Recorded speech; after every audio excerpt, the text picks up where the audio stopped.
Voilà donc pour le titre de ce soir. C'est un réel bonheur de vous savoir fidèle à ce rendez-vous d'information du RTM 2. Bonsoir et bienvenue à tous. Je vous l'annonçais au sommaire, clap de fin des États généraux de la jeunesse, deuxième du genre. Cette rencontre s'est tenue sur la thématique « Bâtissons notre avenir, bâtissons le Mali nouveau » pour célébrer le renouveau de la jeunesse. 30e pays de la diaspora, 19 régions administratives, en plus du district de Bamako, ont pris part aux travaux. À la fin des quelques semaines de rencontre, le président de transition a reçu le document qui compile les travaux, un document remis par le ministre de la Jeunesse et des Sports. Astanso y était pour RTM2 et elle revient ici sur les points saillants du dit document.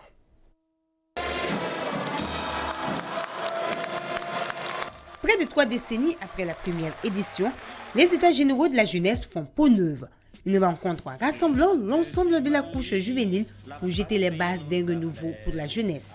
Pour ce faire, les États généraux ambitionnent une participation inclusive des jeunes pour le développement socio-économique, culturel et environnemental du Mali. Les États généraux de la jeunesse ont été une réussite avec des recommandations qui impliquent tous les jeunes du Mali.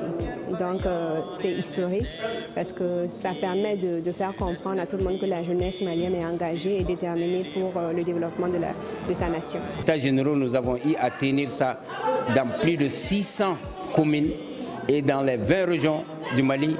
Et au niveau de la diaspora, nous avons comptabilisé plus de 31 ambassades et consulats qui ont organisé les États généraux.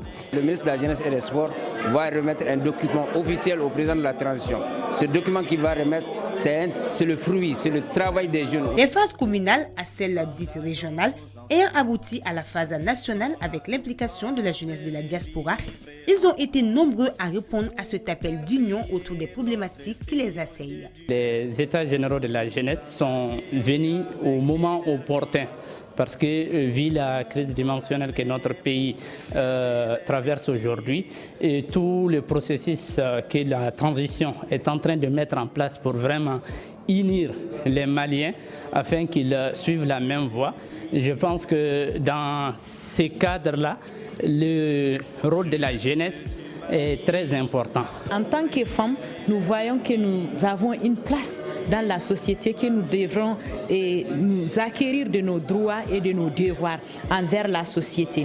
Et nous sommes là dans le cadre des États généraux, c'est pour changer quelque chose qui n'a pas marché dans nos sociétés et dans nos communautés. C'est pour contribuer à l'avenir de nos jeunesses, de notre génération future.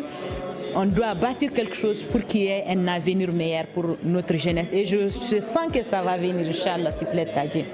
Réunis autour de 6 thématiques, dont 5 découlant du cadre stratégique de la refondation, la jeunesse malienne, après concertation, a pris 256 résolutions. Des résolutions qui, après présentation et observation du président de la transition, serviront de feuille de route pour une pleine participation de la jeunesse pour le renouveau du Mali.